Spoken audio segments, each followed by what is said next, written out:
할렐루야. 오늘 십자가는 육신에 대한 승리의 구심점 마지막 시간입니다. 3주에 걸쳐서 말씀을 묵상했는데요. 오늘은 마지막 단계입니다. 오늘 분열함과 이단과 투기와 술 취함과 방탕함에 관해서 말씀을 드릴 건데요. 오늘은 이 중에 그 술 취함에 대해서 좀 깊이 말씀을 좀 나눠보도록 하겠습니다. 오늘 6번째입니다. 분열입니다. 분열은 히브리어로 다코스 다시 아이라는 말을 가지고 있습니다. 이것은 이기심보다 더 큰, 더 확대된 자기 집단의 이익을 추구하기 위해서 만들어 놓은 것이 바로 분열입니다. 개념은 단순히 분쟁처럼 싸우는 개념을 조금 넘습니다. 분쟁은 싸우는 개념이지만 분열은 구조적인 분리까지 나가는 것을 말하고 있습니다. 로마서 16장 17절에 이렇게 말씀하고 계십니다. 형제들아, 내가 너희를 권하노니 너희가 배운 교훈을 거슬러 분쟁을 일으키거나 거치게 하는 자들을 살피고 그들에게서 떠나라. 분쟁을 일으킨다는 것은 자기의 어떤 이기심, 자기의 어떤 것을 추구하고자 분쟁을 일으키는 거잖아요. 근데 그 뒤에 오는 것이 바로 분열입니다. 이 분열은 헬라어로 두 가지의 뜻을 가지고 있습니다. 따로와 또 서다라는 이 말이 플러스가 되어서 따로 서다라고 해석을 하고 있습니다. 이것은 공동체의 중심에서 벗어나서 자기들만의 성벽을 쌓는 행위입니다. 좀 보면은 나 혼자의 욕심을 부리는 이 단계를 넘어서서 그러니까 우리 패거리죠, 패거리. 우리 집단의 이익을 위해서 전체의 화합을 깨트리는 집단적인 이기주의를 말하고 있습니다. 분쟁과 어떤 차이가 있냐면, 분쟁은 그냥 말다툼의 불씨라고 얘기하자면, 분열은 그 불씨로 인해서 공동체가 두동강이 나는 것입니다. 이 분열이 왜 위험한가? 로마서 16장 17절의 맥락으로 우리가 한번 보겠습니다. 성경에서 이 단어를 경계하는 이유 중에 가장 큰 이유가 무엇이냐면, 이 분열은 사람의 분별력을 상실하게 만듭니다. 자기 집단의 논리에 갇혀서 객관적인 진리나 교훈을 우리 편의 이익을 위해서 그것을 묵살한다는 것이죠. 저는 정치 얘기를 잘 안 하는데요. 야당과 여당을 보면 딱 이런 현상이거든요. 누가 봐도 정치인들은 야당과 여당을 불문하고 누구를 위해 정치를 해야 됩니까? 국민을 위해 해야 됩니다. 그래서 국민에게 이로운 것들, 국민에게 좋은 것들을 위해서 정치를 해야 되는데, 지금 추세를 보면은 야당이고 여당이고 무엇입니까? 자기 집단의 이익을 위해서, 그 이익이 국민들에게 피해간다 할지라도 그것을 쟁취하기 위해서 싸운다는 것이죠. 여러분, 이게 분열입니다. 분열. 공동체가 가진 본래의 목적은 사랑과 화평입니다. 이것을 잃어버리고 세력 다툼만 하는 것이 이게 바로 분열입니다. 이 시대에 정말 난무하고 있는 죄입니다. 하나님과 우리의 사이도 마찬가지입니다. 우리가요, 우리 것만 주장한다면, 우리 것만 사랑한다면 하나님과 분열될 수밖에 없다는 것입니다. 그래서 우리가 십자가에서 매일 죽어야 된다고 말씀을 드리는 것입니다. 7번째는 이단입니다. 이단. 하이레시스라고 헬라어로 말을 하고 있습니다. 우리가 흔히 이단이라고 하면은 성경에서 벗어나거나 또 교리적으로 틀린 가르침만을 떠올리기 쉽지만은요, 오늘 바울은 이 장에서 이 단어의 본래 의미를 훨씬 더 큰 공동체적 파괴력을 담고 있다고 말하고 있습니다. 이단의 본질, 이단이라는 것을 헬라어에서 해석을 이렇게 하고 있습니다. 선택과 분열이라고 합니다. 선택과 분열. 자신의 기호나 생각에 맞는 것만 골라 잡는 태도를 말합니다. 성경적 문맥에서는 진리 전체를 따르기보다는 자신이 좋아하는 특정한 견해만을 고집하여서 공동체를 쪼개는 행위를 말합니다. 요즘에 유튜브에 이렇게 보면은 정동수 목사라는 사람이 있습니다. 여러분 아십니까? 예. 정동수 목사라는 이분이 킹 제임스 성경, 예, 침례교 쪽인데 그것만 성경이라고, 예, 얘기하고 있습니다. 그래서 개신교에서 사용하는 성경은 사탄의 성경이다. 그래서 킹 제임스만 성경만이 진리고 성경책이라고 그렇게 얘기를 하거든요. 킹 제임스 성경이 이단적인 것은 가지고 있지는 않습니다. 예, 원래대로 해석이 되어 있지만은 중요한 것은 그것만이 성경이라고. 개혁 성경이 사탄의 성경이라 얘기하면 지금 우리 이 개혁주의의 기독교인들이 얼마나 많은데요. 목사님들이 얼마나 그 개혁 성경을 가지고 오늘도 저도 말씀을 선포하잖아요. 그럼 그 모든 게 다 가짜라는 얘기잖아요. 그래서 요번에 합동 측에서 이 사람을 이단으로 판명을 했습니다. 그러니까 본인들은 이단이 아니라고 난리죠. 자, 본인들은 이단이 아니라 하잖아요. 근데 보세요. 단순히 생각이 다른 것, 그리고 그런 것들을 이용해서, 다툼을 이용해서 나만 옳고 너희는 글렀다라고 이렇게 스스로를 분리해 나가는 이 독선적인 태도가 이단이 되는 것입니다. 이단이 되는 것입니다. 자, 결국 이단은 교리적 오류이기 이전에 교만과 이기심이 낳은 관계적 단결의 끝판왕을 얘기합니다. 자, 이 이단을 경계하는 성령의 태도가 무엇일까? 성령은 진리 안에서 하나됨을 지키는 것이 이단을 이기는 길이라고 말씀합니다. 에베소서 4장 3절에 보면 성령이 하나 되게 하신 것을 힘써 지키라 라고 말씀하고 있습니다. 또 이단을 대하는 태도를 성경에서는 이렇게 말씀합니다. 갈라디아서 1장에 보면 다른 복음을 전하면 저주를 받을 것이라고 말씀하고 있습니다. 또 디모데후서 3장 10절에 보면 이들을 훈계 후에 멀리하라라고 성경은 말씀하고 있는 것을 볼 수 있습니다. 자, 이단과 앞에 이 분열의 해결책이 무엇일까? 갈라디아서 오늘 5장 16절에서 나오지요. 내가 이르노니 너는 성령을 따라 행하라. 그리하면 육체의 욕심을 이루지 아니하리라. 이단의 이 해결책, 분열의 이 해결책은 십자가 위에서 내가 죽고 예수님만 나타나는 것입니다. 십자가는 복음의 진수이고 진리이기 때문에 십자가의 길을 가는 사람은 절대로 여러분 옆길로 빠지지 않습니다. 분열의 길로 가지 않습니다. 이단으로 빠지지 않습니다. 지금까지 살펴본 이 시기, 분냄, 당짓는 것, 또 분열과 이단의 이 흐름은 육체의 본능이 어떻게 한 개인의 마음에서 시작해서 공동체를 완전히 무너뜨리는지, 또 어떻게 하나님과 우리의 관계를 무너뜨리고 있는지를 볼 수가 있습니다. 8번째, 투기입니다. 투기. 포도로이라고 헬라어로 이렇게 얘기합니다. 앞에서 살펴본 시기와 투기는 다릅니다, 여러분. 시기와 투기의 차이점을 제가 좀 말씀을 드리자면은, 이 시기는 나도 저 사람처럼 되고 싶다라고 생각하는 것입니다. 근데 이 투기는 저 사람이 가진 것이 없어졌으면 좋겠다라고 생각하는 악의적인 생각을 말합니다. 확실히 차이가 있죠. 시기는 나는 저 사람처럼 되고 싶다는 것이 질투고 시기인데, 투기는 저 사람이 가진 것들이 없어졌으면 좋겠다. 이 시기를 넘어선 것이죠. 그래서 이 투기의 헬라어의 해석은 이렇습니다. 타인의 불행을 즐거워한다. 충격적이죠, 여러분?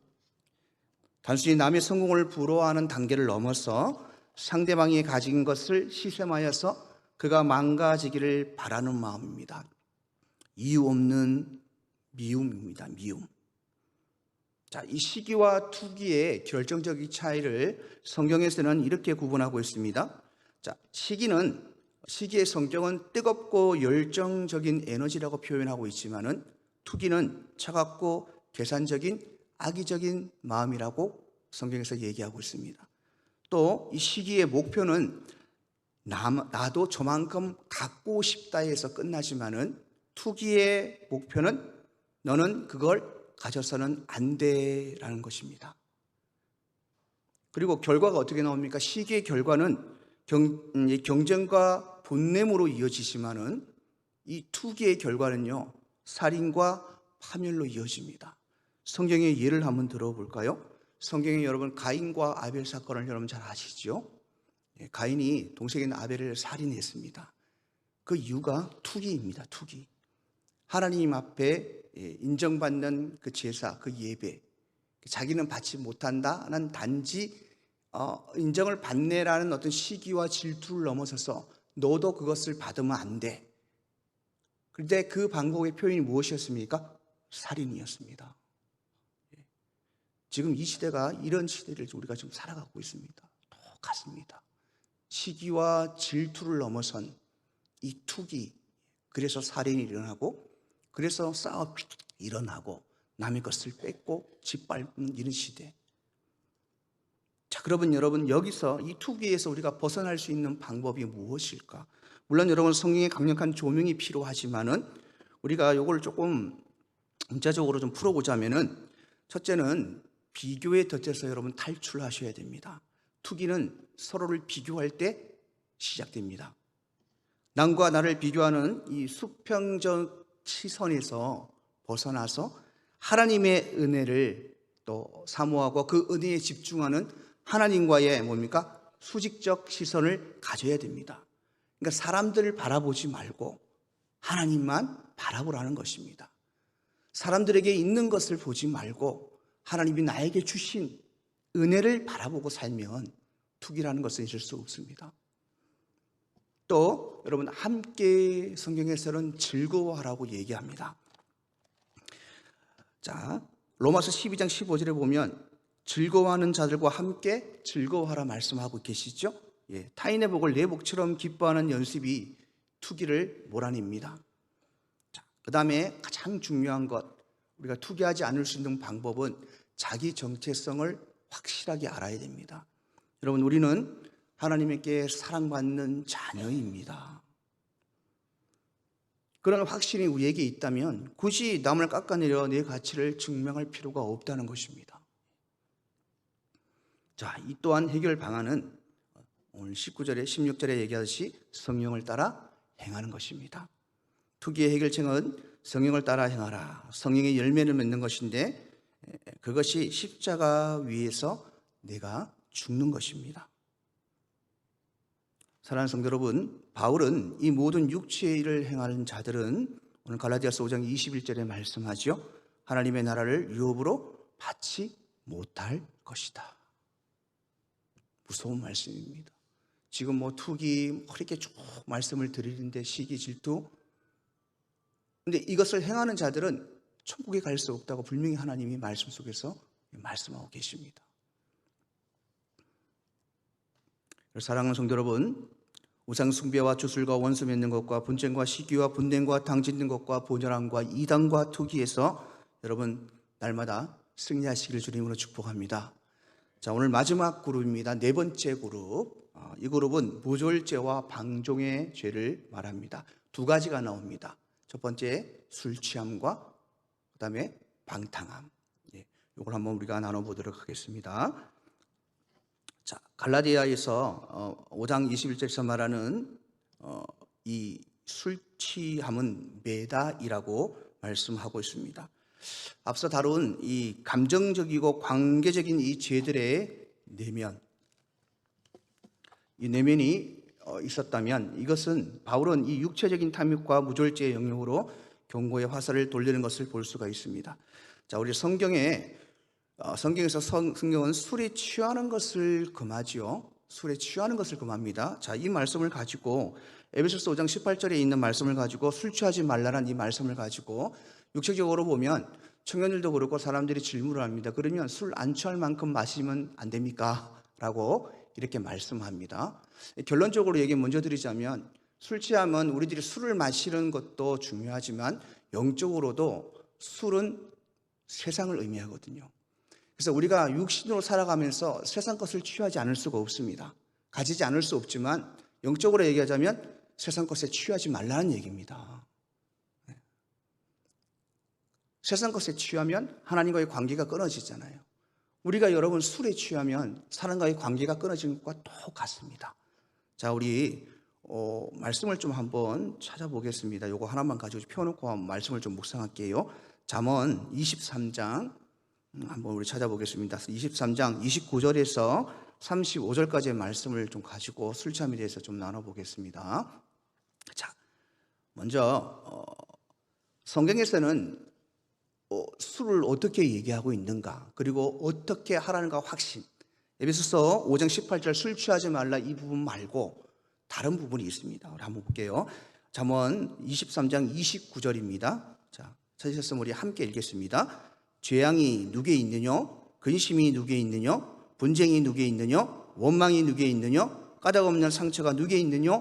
붉은 눈이 누구에 있느냐? 무슨 말입니까? 죄악, 근심, 분쟁, 원망, 상처, 붉은 눈, 이 모든 것들이 다 안 좋은 것들입니다. 어디 있느냐고 얘기하면서 오늘 30절에 말합니다. 술에 잠긴 자에게 있고 혼합한 술을 구하러 다니는 자에게 있다. 이 혼합한 술을 사람들은 폭탄주라고 얘기를 하는데요. 어쩌면 그럴 수도 있습니다. 어쨌든 술입니다. 하나님께서 이 술은 죄악이 있고 분쟁이 있고 원망이 있고 상처가 있고 붉은 눈이 있다고 말씀하시면서 이제 그 밑에 보면 31절에 보면 이렇게 말씀합니다. 포도주는 붉고 잔에서 번쩍이며 순하게 내려가니 너는 그것을 뭐라고요? 보지도 말지어다. 자, 포도주는 붉고 잔에서 뭐랍니까? 번쩍인다. 아름답게 보이는 거예요, 술이. 그것이 먹으면 어떻게 돼요? 너무너무 부드럽게 넘어간다는 겁니다. 그런데 하나님께서는 그것을 보지 말라. 왜? 29절에 쭉 무엇을 일으키는지 얘기합니다. 그리고 이제 32절부터 술이 이제 술에 대해서 증상에 대해서 말씀을 하거든요. 이걸 한번 우리가 한번 좀 나눠보겠습니다. 32절에 보면 그것이 마침내 뱀같이 물 것이요 독사같이 쏠 것이라고 얘기합니다. 그것이 무엇입니까? 술입니다. 자, 성경에서 이 뱀과 독사는 교활함과 치명적인 위험을 상징합니다. 자, 뱀같이 물 것이라는 것은 뱀의 공격은 순식간에 일어나죠. 뱀의 공격을 피할 수 있는 방법은 없습니다. 너무 빠르기 때문에. 물린 후에는 온몸에 뭐가 퍼집니까? 독이 퍼집니다. 술도 역시 여러분 서서히 중독시키고 인간의 건강, 정신, 영혼을 마비시킵니다. 뒤에 보면 독사같이 쏠 것이라고 얘기합니다. 여기서 쏘다라는 표현은 분리하거나 찌르는 고통을 의미합니다. 술이 인간의 이성을 찌르고 가족과의 관계, 인간의 관계를 분리시키고 그래서 결국 여러분 삶의 터전을 파괴하는 파괴력을 가졌다는 뜻을 가지고 있는 것입니다. 이 영적, 도덕적 마비도 함께 가져옵니다. 독사에 물려 감각이 마비되고 판단력이 흐려지듯이 술에 취한 상태는 영적인 분별력을 상실하게 됩니다. 죄에 대한 무감각, 또 돌이켜서 우리가 후회를 한다 할지라도 이미 독이 퍼진 상태이기 때문에 그 망가진 상태를 돌릴 수 없다는 것입니다. 결론적으로 이 말씀은 단순히 술을 마시지 말라는 금기 이상의 뜻을 가지고 있습니다. 우리를 유혹하는 세상의 즐거움이 겉으로는 참 화려해 보이고 아까 얘기했죠. 술이 보기에 좋고 그냥 목이 그냥 쑥 넘어간다. 세상 것은 다 그렇습니다. 화려해 보일지라도 그 이면에는 나를 파괴하고 또 하나님과의 관계를 단절시키는 독을 가지고 있다는 것을 우리가 알아야 됩니다. 그래서 하나님께서는 술은 뱀같이 물고 독사같이 쏠 것이라고 말씀하고 있습니다. 자, 그 밑에 33절에는 뭐라 하십니까? 한번 읽어보겠습니다. 내 눈에는 괴이한 것이 보일 것이요 내 마음은 구부러진 말을 할 것이라. 술을 마셔본 분들은 이 말이 무슨 말인 줄 압니다.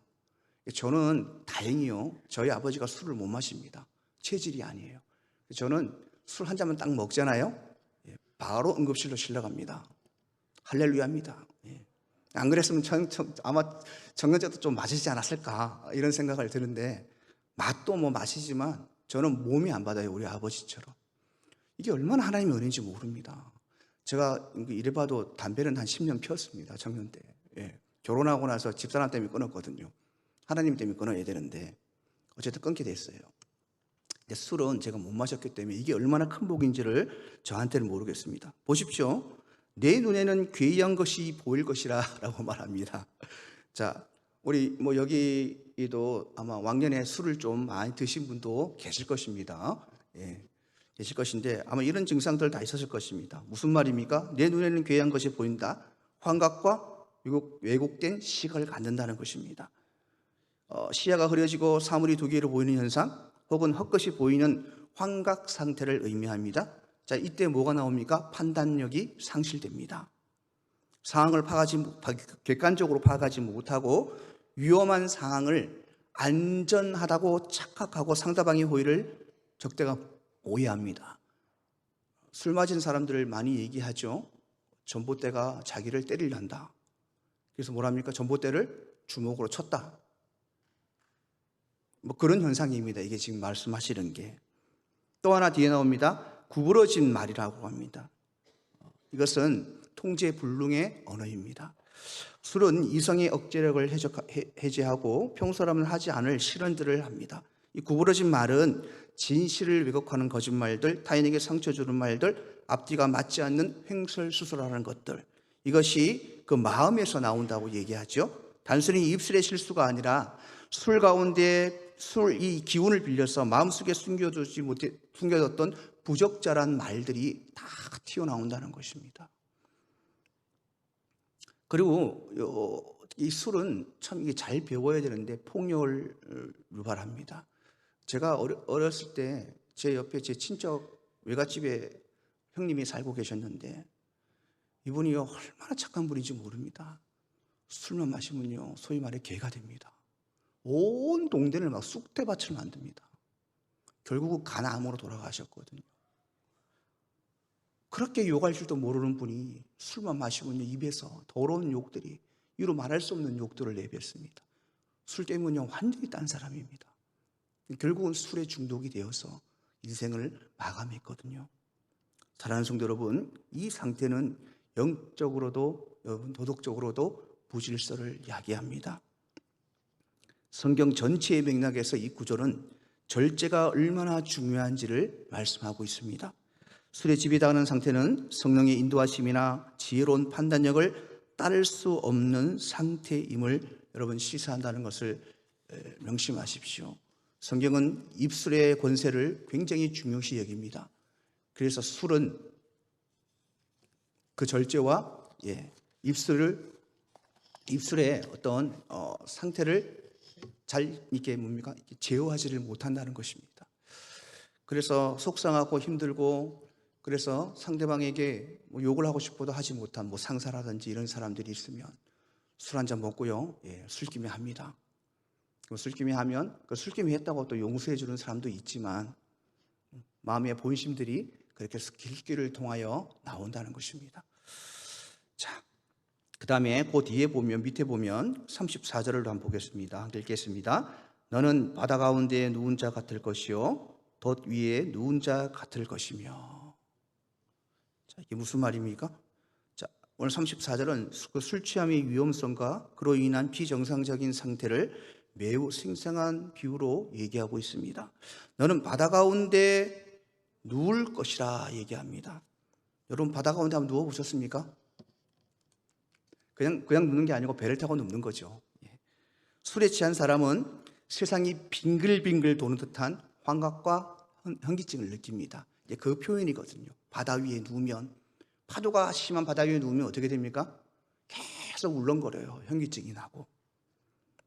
그래서 바다 가운데 누운 자는 파도가 끊임없이 출렁이는데 배 위에 누워있는 것처럼 중심을 잡지 못하고 비틀거리는 육체적, 정신적 혼란 상태를 의미합니다. 돛대 꼭대기에 누운 자, 돛대가 무엇입니까? 배를 움직이는 거잖아요. 돛대가 쭉 쓰면 꼭대기가 있지 않습니까? 엄청 높거든요. 그 위에 누운 자라고 표현합니다. 배에서 가장 크게 흔들리는 곳은 돛대 끝입니다. 이곳에 누워있다는 것은 구토가 날 정도로 어지러움과 평형 감각을 상실한다는 묘사입니다. 또한 여러분, 이 돛대 꼭대기는 조금만 움직여도 어떻게 합니까? 밑으로 추락합니다. 목숨을 잃을 수 있는 매우 위험한 장소, 그래 그 장소에 있다고 성경은 표현하고 있습니다. 술 마시는 것이 그렇다는 것입니다. 술은 사람의 판단력을 마비시키고 자신이 지금 얼마나 위험한 상황에 처해 있는가를 인지하지 못하도록 만듭니다. 자, 그래서 오늘 35절 맨 마지막은 이렇게 말씀합니다. 내가 스스로 말하기를 사람이 나를 때려도 나는 아프지 아니하고, 아무리 때려도 안 아픈 겁니다. 술 취하면 나를 상하게 해도 내가 감각이 없도다. 그리고 뒤에 얘기하죠. 내가 언제나 깰까 다시 술을 찾는다 하리라. 자, 술 취함은 이성의 마비와 방종을 의미합니다. 자, 술 취함은 내 삶의 내 영적인 통제를 상실하게 만듭니다. 그래서 영적 무감각을 불러와서 하나님과의 관계를 단절시키고 하나님이 싫어하는 앞의 일들 있죠. 이 죄들을 다 본인이 모르게 하도록 만든다는 것입니다. 자, 왜 이 육체의 일, 이 종착역 끝에 하나님이 사도 바울이 술 취함을 넣었을까?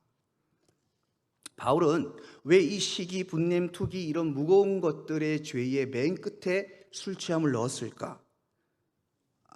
그 이유는 첫 번째 여러분 도피의 수단입니다. 술은 인간은 내면의 시기, 분냄, 투기가 이 괴로울 때 그 고통을 잊기 위해서 술이라는 감각적인 쾌락으로 도피합니다. 그리고 이 술은 죄를 증폭시킵니다. 술에 취하면 억눌려 있던 육체의 본능, 음란, 분냉, 당 짓는 것, 시기, 질투 이런 모든 것들이 더 쉽게 터져 나온다는 것입니다. 그러니까 제어가 안 됩니다. 제어가. 즉 술 취함은 다른 육체의 일들을 가속화하는 기폭제입니다. 자, 이 술 취함을 이기는 성령의 대안이 있습니다. 그게 오늘 에베소서 5장 18절에 나오는 술 취하지 말라. 이런 방탕한 것이니 오직 무엇으로 충만하라? 성령으로 충만하라. 자, 여러분 술에 우리가 찌들지 않기 위해서 가장 중요한 것은 우리의 삶의 주도권을 술에 주는 것이 아니라 성령에게 드리는 것입니다. 그리고 항상 하나님이 성령이 주시는 기쁨을 맛보면요, 술에 취하지 않습니다. 자, 성도는 기쁘나 슬프나 술을 의지하는 것이 아니라 누구를 의지합니까? 하나님을 의지해야 됩니다. 또 하나 가장 중요한 것 고린도서 6장 20절에 말씀하시오. 값으로 산 것이 되었으니 그런즉 너희 몸으로 하나님께 영광을 돌리라. 술 먹고 어떻게 하나님께 영광을 돌리겠습니까?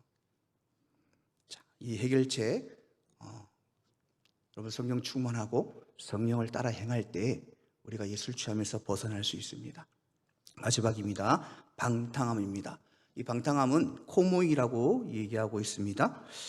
앞에 살펴본 이 술 취함이 이 개인적인 무질서와 이상의 마비라면 이 방탕함은 그 취기가 집단적인 무질서와 도덕적 타락으로 번져가는 모습을 생생하게 묘사하는 것입니다. 이 방탕함은 헬라어로 이렇게 해석이 됩니다. 절제 없는 유흥과 소란이라고 말합니다. 집단적인 타락을 야기시킵니다. 혼자 취하는 것을 넘어서 끼리끼리 모여 서로의 방탕함을 부추기고 도덕적인 금기를 깨트리는 집단적인 방종의 상태를 바로 여러분 방탕이라고 말합니다. 그래서 이 방탕함은 복수적인 의미를 가지고 있습니다. 개인 것만 단수적인 것이 아니라 복수적인 의미입니다. 어떤 의미입니까? 바로 문화의 무질서와 삶의 방식들을 나타내는 것이기 때문에 그렇습니다. 자, 육체의 일, 자 마지막 바로 이 종착역에 나오는 이 방탕함. 이 방탕함은 앞에서 얘기했던 시기와 분쟁과 그 모든 것들, 사회 전반적인 토대를 무너뜨리는 결과를 가져오는 것입니다. 거룩함을 상실하게 만들어서 성전인 몸을 쾌락의 도구로 전락시키기 때문에 굉장히 위험합니다. 그래서 여러분 이 방탕함을 이기는 것은 결국은 성령의 빛입니다. 로마서 13장 13절과 14절에 이 방탕함을 이길 수 있는 방법을 이렇게 말씀하고 있습니다. 낮에와 같이 단정하게 행하고 방탕하거나 술 취하지 말며 음란하거나 호색하지 말며 다투거나 시기하지 말고 오직 주 예수 그리스도의 옷을 입고. 자, 낮에와 같이 단정히 행하라 얘기합니다. 여러분, 술은 밤에 많이 마십니까? 낮에 많이 마십니까? 예? 낮술 하십니까? 밤술 하십니까? 술 드신다고 얘기하는 게 아니고 전반적으로 밤에 많이 먹습니까? 술 저녁에 낮에 많이 먹습니까? 예. 여러분, 죄를 낮에 많이 짓습니까? 밤에 많이 짓습니까? 요즘에는 밤낮이 없지만요, 그래도 밤에 많이 짓습니다. 여러분, 이 방탕함에서 벗어나기 위해서는 가장 중요한 것은 시간의 전환입니다. 밤에서 낮으로 가십시오. 밤에서 낮으로. 방탕함은 주로 어둠 속에서 은밀하게 행해집니다. 성령을 따라 행한다는 것은 모든 행실을 발급빛 아래에 드러낼 수 있을 만큼 단정함을 회복한다는 것입니다. 또 방탕함이 어디서 옵니까, 여러분? 즐거움을 세상에서 찾기 때문에 그렇습니다. 즐거움을 하나님 안에서 찾는다면 우리는 이 방탕함에서 벗어날 수 있다는 것입니다. 기억하십시오. 하나님이 주시는 즐거움과 기쁨은 세상에 줄 수 없는 것들입니다. 세상이 이해할 수 없는 것들입니다. 이것은 누려보는 사람들만이 알 수 있는 겁니다. 그래서 여러분, 세상의 기쁨, 모든 즐거움들을 세상에서 찾지 말고 하나님 안에서 찾기를 주님으로 축복합니다.